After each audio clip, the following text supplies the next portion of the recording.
Episode 29, Kim Thompson-Pinder, the Extraordinary Word Ninja. It really came down to not knowing who I wanted to work with. I'm Mark Graban. This is My Favorite Mistake. In this podcast, you'll hear business leaders and other really interesting people talking about their favorite mistakes. Because we all make mistakes. But what matters is learning from our mistakes instead of repeating them over and over again. So this is the place for honest reflection and conversation, personal growth, and professional success. Visit our website at myfavoritemistakepodcast.com. Learn more about our guest and how to subscribe. Visit markgraban.com/mistake29. And now, on with the show. Hi, welcome to My Favorite Mistake. I'm Mark Graban, and we're joined today by Kim Thompson-Pinder. She describes herself, I love this, as the extraordinary word ninja. So I think we'll have a chance to talk about that today. Among other things, she is the owner and chief visionary officer at RTI Publishing House. She's authored 5 books, and she has a new book that'll be out in January called Author to Authority. And she currently has a podcast of that same name. So Kim, thank you so much for being here. How are you? I'm awesome. Thanks so much for having me, Mark. Well, it's exciting. Sure thing. And it's exciting to have, you've been through this before. We can see the books behind you on the video, but it always is exciting having a new book just on the cusp of publication and release, right? It's been a labor of love for a few years. It's like the shoemaker whose children go without shoes. I've been working on so many other people's books that I didn't have time to work on my own. But, this is the year and going into 2021 for my book to come out. Well, great. So we'll talk about that and other things you're doing a little bit more. But first off, Kim, what would you say is your favorite mistake?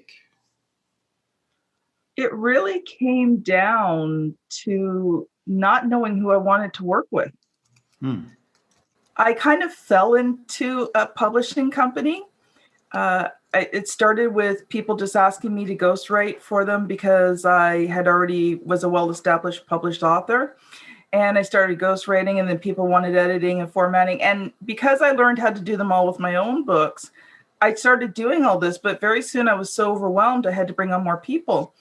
But what happened was, because I kind of fell into this business, I really didn't know who I wanted to work with. So, about a year in, and I was just kind of starting the company, I was actually debating whether I start the company or not. I was really frustrated because, while I worked with a few really people, a lot of the people I was working with were sucking the life out of me. And, it was kind of like, do I even really want to do this if this is what it's, what it's going to be like? Like if, having these customers who, are trying to penny pinch everything out of you, they want a lower price, but they want more and more service. Yeah. And I remember one day in particular, I sat in front of my computer and I kind of put my head down and I just said, I can't do this anymore. It was causing stress in my family because I was having to do extraordinary things just to try and keep these clients happy so they would pay me. I wasn't sleeping well. Yeah. I was unhappy. And of course, when the wife and mom's unhappy, it kind of makes everybody else in the household unhappy. Yeah. And so it was just creating a real situation where I had to decide, was I really going to continue with this? And like I said, that one day I just bowed my head and I was just thinking about it and kind of praying and meditating. And I just had this thought. And to be honest, it was a thought I'd had before that I hadn't really listened to. I had done some trainings and some teachings, and it was all of a sudden like this moment of clarity of everything I had been taught in the past just kind of came to the forefront. And I realized I needed to determine who it was I wanted to work with and only work with that person. Yeah. And that moment of clarity really kind of changed things. Now, it didn't change it overnight, obviously, because first of all, I had to figure out who it was I wanted to work with. Right. And secondly, I had to now start connecting with those people. And third, I had to finish all the projects with the people I didn't want to work with. Right. And get them off my plate. But over about the next 6 months, I was really able to determine, and that's when my business just started taking off so quickly, because now I was working with the people I wanted to work with. And you were, I guess, as you predicted, a lot happier working with those people in that context then. Yeah, because, we shared the same values, the same morals. They were heart-centered entrepreneurs. They recognized and were willing to pay for quality and value. They weren't looking for just something slapped together. They wanted a quality book, and that's what I wanted to write. Yeah. Oh, no, go ahead. It just changed everything. Yeah. Yeah. So I was going to ask you, what are some of those characteristics? You've already kind of sketched some of that out. Have you had to figure out how to determine, as you put it, if someone is willing to pay for quality and value? Is there sort of a pre-engagement, kind of conversation or interviewing process of sorts to try to try to draw out if they're going to be, as you put it, a penny pincher or not? Well, usually I tend to target people I already feel can well afford, my products and services. But, when we have that initial conversation and I gauge it on it, sometimes people aren't ready. So sometimes I don't even mention the price in that initial conversation. Sometimes it's a couple of conversations, but it's actually quite simple. When I get to the point when we talk about price, if I mention the price, usually it's, yeah, okay. Can we divide it into a payment plan? Mm-hmm. Sure. Right. If there's a lot of quawking or, a lot of hesitation on the price, then that kind of gives me an indication, okay, maybe this is not something that they can afford. And, I've learned to ask good questions to determine it. And sometimes it might just be they can afford it, but maybe they need a longer payment plan so the monthly payments are shorter. Right? If they really bulk at it, then I'm kind of like, okay, maybe I'm not the right person for you. But I have some courses that I've been developing for people who really can't afford my products and services, but still want to write their own books. So I have courses that teach them how to do it themselves. At a lower price. And that's yeah. Great. Yeah. So, thinking back to, you started the publishing house, and, and anybody who, as they say, hangs out their shingle or opens a business, it's a blessing and a curse to say, okay, wow, good, I'm getting a lot of business. I think knowing people from different consulting firms, there's often discussion around, you want to be so busy so that you can afford to choose the right kind of clients who are a good fit.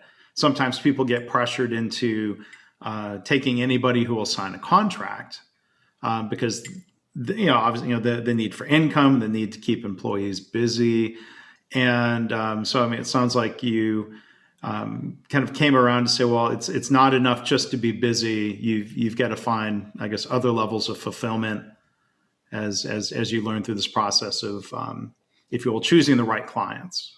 Mm-hmm. Well, here's the thing. If I'm going to be unhappy, I'd rather just get a job with a steady paycheck and not have to work the crazy hours. Yeah, good point. Yeah. Right. So I want to become one of the reasons I became an entrepreneur was for the freedom of it. Mm-hmm. Recognizing that, probably for 5 to 7 years, I'm going to have to invest a lot of time, a lot of energy, put a lot of things in, get the momentum going, develop systems, bring on all the right people in that. But there comes a point when you've developed that business that in some ways you can step away from it because it's not totally reliant on you. And that was my goal, was to build that business. So if I'm unhappy for 5 to 7 years, it's just not worth it. Sure. So thinking about like the types of work that you do and this upcoming book, Author to Authority, from looking at your website and materials, it seems like you make the case that if somebody is a professional, whether they're independent or maybe a larger consulting group, that a book is. I mean, is it going far enough? Is it going too far to say it's necessary, or is it just a huge advantage in terms of establishing yourself as somebody that people are going to want to do business with? It's not necessary. Okay. But like you said, it's that huge advantage. To become that authority, you've got to build in so many areas at once. You have to understand marketing and branding. You have to understand sales. You have to have amazing communication skills. You've got to build that network of people. You've got to have that social media presence. And then, finally, as you start to grow, you've got to find bigger ways to promote yourself, right? So you've got to work in all those 6 areas to really become that authority. But when you become an author, and you have what I call a signature book. So it's not even just about becoming an author. It's about having that book that really defines you and your business. Mm. And it's a book that's so much value that people just want to work with you because the book has changed their life. Mm-hmm. It allows you to do all 6 of those things. Mm-hmm. Faster, stronger, better. It takes your learning curve down. And, instead of maybe 5 to 7 years, you might be able to do it in 2.5 to 5 years. Mm-hmm. Yeah. So are there, since we talk here, of course, about mistakes in the podcast, are there mistakes that you see, common mistakes that a prospective author makes when they're even in the early stages of thinking about writing a book that might help establish, that might be their signature book, as you call it? Well, actually, it was the same mistake I made. Most of the people, when they approach me, they want to write a book to everybody. Mm. And if you want your book to be effective and that marketing tool that builds your business, it needs to be targeted. So, I talk about in the marketing segment of becoming an authority, the 3 core questions. So who do you serve? How do you serve them? And who are you in relationship to those first 2? So, who is it that you want to serve, right? Like, who is that target market? How do you want to serve them? Even though I'm a publishing company, I only do very specific types of nonfiction books. Mm-hmm. I don't do fiction. I don't do children's. I don't do biography, memoirs, though many of our books contain stories from the clients. But I don't specifically do those types of books. I do, the types of books like Tony Robbins and Jim Rohn and Zig Ziglar and, Brian Tracy, all of those type of people, those types of books. And that's all that I do. So, I figured out how do I serve them? So I serve them in a very specific way. And then who am I in relationship to that? So you talked about me being the extraordinary word ninja. And that is the business persona of Kim Thompson-Pinder. That is who I am to my clients and to the people that I serve. Right now, is that all that I am? No, I've been married. I'll be married 30 years in February to the same man. Congratulations. I've got 2 adult children. I am Nana to the sweetest and cutest grandbaby ever. Yeah. I love to knit, sew. I love music. I love reading. Right. So those are all things that are part of me. But my business persona is the extraordinary word ninja and chief visionary officer of RTI Publishing. So that's the biggest mistake that people make, is they don't determine who that target market is, how do they want to serve them, and who they are. Because once you combine those 3 and those 3, it makes your business go bigger, stronger, faster, mm-hmm. but it also gives you that strong foundation to write a book on. Yeah. So, I mean, what I hear you describing really resonates because, in other language and with some of the work I do in my main profession, we talk about the importance of customer focus. Mm-hmm. And, is it a mistake? How often do you see an author kind of just think in terms of, well, here's what I want to share, as opposed to trying to step back and think what is useful to your audience? Do you often sort of try to help coach people in that more, if you will, reader centric mindset, customer focused mindset? Well, once they start working with me as a client, that's actually the first conversation we have. When creating the outline of their book, I take them through a whole series of questions, and I take them through those 3 questions to begin with. And we kind of help determine, and usually very quickly, I can determine if someone's, usually actually before they even sign up, but if someone's open, or if they're just got like, this is the, and there's nothing else type mindset. And I don't tend to work with those people because many times they really don't understand who their target market is, and they want to write this book to everyone. And if they can't understand that they have to target down for it to be effective, then that's going to be a huge problem. And it's funny, one of the things that happens, we hit about the middle of the book. So, we've ghostwritten up to about chapter 5.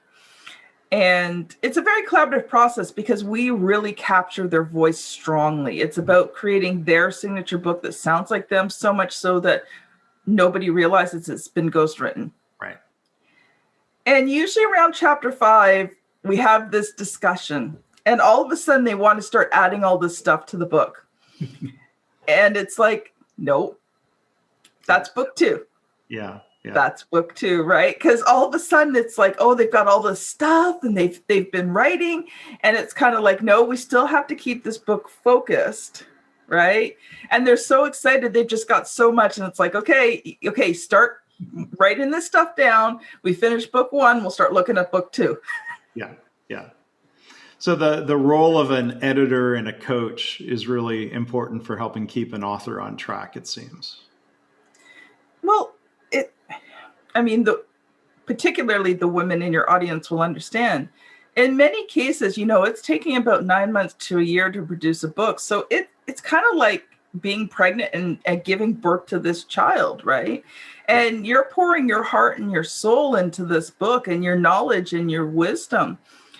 Some books are a lot more personal. I've released 2 books that have a lot of teaching and training in it, but a lot of the basis is their stories. One lady escaping Sharia law out of Pakistan and how she came to the States and started a business.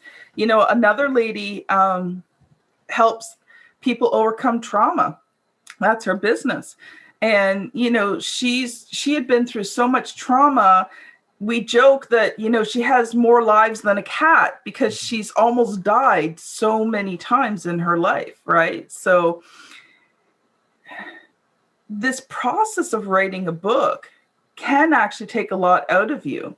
And so, you have to think of it like this pregnancy, this child developing in you, and then you start delivering it out to the world to see. And sometimes that can be pretty scary. Yeah. Well, it opens, I think as an author, it opens you up to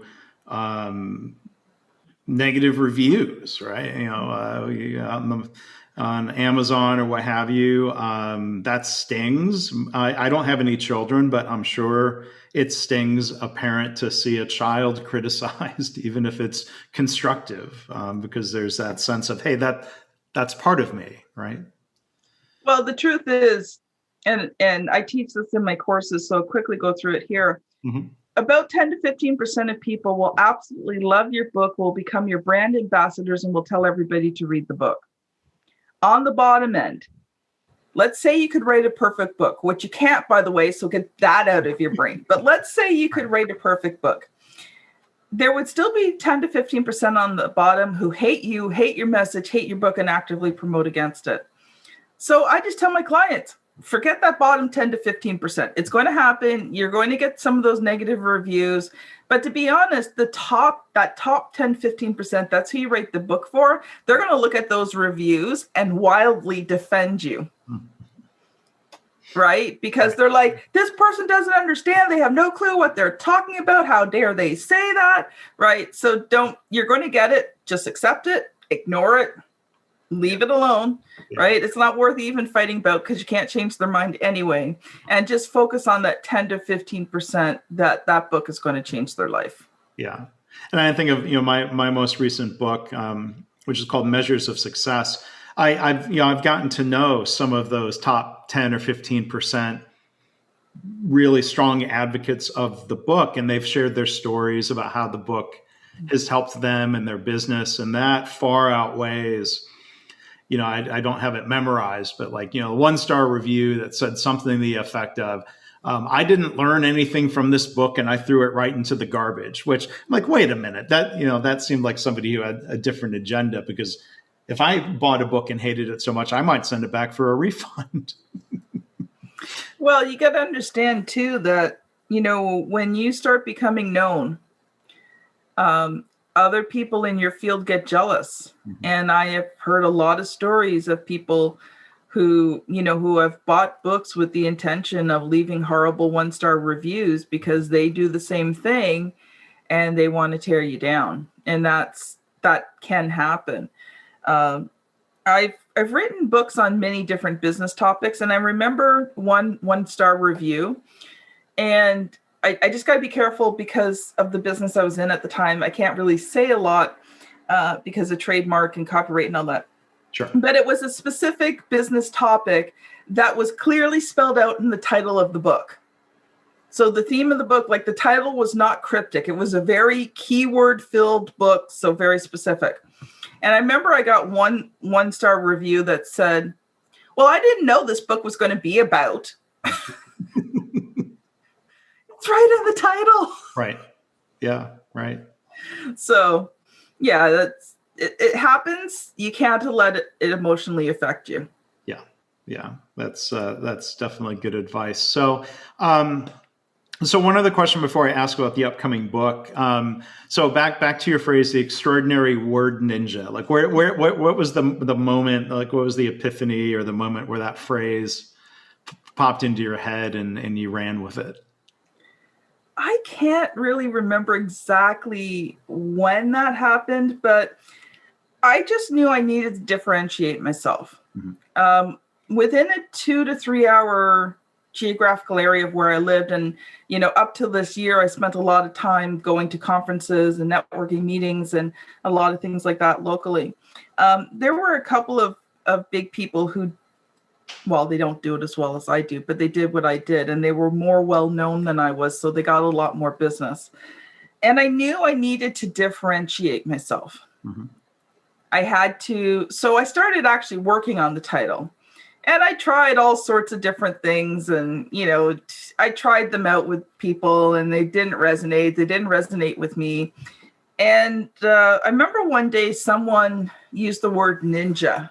Mm-hmm. I'm like, ooh, I like ninjas. Yeah. Right. And then it was like, ooh, I'm a word ninja. And then, of course, you have to up it a little bit. So not only am I the word ninja, but I'm the extraordinary word ninja. And I can own it because I've written over 150 books. Yeah. Between myself and my clients. So I can say that I'm the extraordinary word ninja. Yeah. Sometimes I can write thousands of words in a day. So, if you're going to give yourself a title, make sure it's one that you can own with confidence. And it seems to resonate, or you talk about, that phrase ghost writing, and people don't know the ghost is there. I guess a ninja operates in the shadows just the same. Hey, I never thought about that. That's really good. I'll have to write that down. Okay. Well, good. So Kim Thompson-Pinder, the extraordinary word ninja, that's fun to say as well. She has a podcast, Author to Authority, upcoming book. It's going to be out real soon after the release of this episode. You can find that all at authortoauthority.com. And Kim, maybe final question. I know you've got this well defined when you were talking earlier about an author thinking of your book. Who is it for? Who does it serve? How would you articulate that for your book, Author to Authority? So if you are an entrepreneur, if you're a small business owner, and not so much brick and mortar, but there are elements of that you can apply to a brick and mortar business, but more someone who's more like a service provider would be a very good type of entrepreneur for this book. Professionals at all levels, coaches, speakers. Mm-hmm. they would really benefit from the book. And by focusing in on those 6 areas, so the beginning of the book lays the foundation. And then, the last half of the book is, now you've laid this foundation, you've got things going. How do you just ramp it up? How do you take it to the next level? And so one of the concepts we talk about is one-to-one and one-to-many. Most times when you're beginning to build your business, the best way is one-to-one. First of all, it doesn't cost you a lot of money. You don't need a website. You don't need all this fancy stuff. You just need to know, answer those 3 core marketing questions, have a product that meets that need, and learn how to sell it through conversations. And that creates a foundation. But it does hit a time in your business, if you want to ramp up, if you want to take things to the next level, you move to the one-to-many model, where you're doing something once and it's going out to many people and bringing back results. So me being on this podcast is the one-to-many model. Mm-hmm. I do it once with you, and then it goes out to your entire audience. It'll go out to my audience as I share it with them. And it increases my authority. It increases your authority. It works together to help promote me. But also, I just love to provide value. So that's why I love coming on these podcasts. Well, it sounds like it's a great, that sounds like the book is going to be really helpful to a lot of people. I can already think of a couple friends and colleagues I will probably recommend it to and have them check out what you're doing. So again, our guest here has been Kim Thompson-Pinder. I'm going to say it once more because it is fun to say. She is the extraordinary word ninja.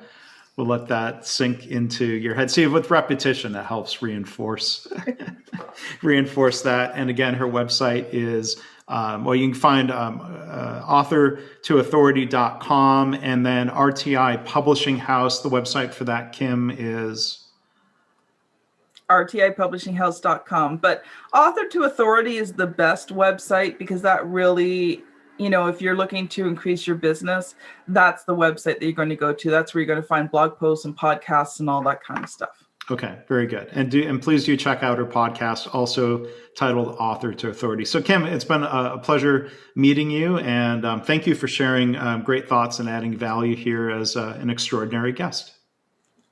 Well, thank you for having me on, Mark. I've really enjoyed this conversation. You were a wonderful host, and you asked great questions. Well, thank you. Thank you. Thanks for listening. I hope this podcast inspires you to pause and think about your own favorite mistake and how learning from mistakes shapes you personally and professionally. If you're a leader, what can you do to create a culture where it's safe for colleagues to talk openly about mistakes in the spirit of learning? Please subscribe, rate, and review the podcast. Our website is myfavoritemistakepodcast.com. See you next time.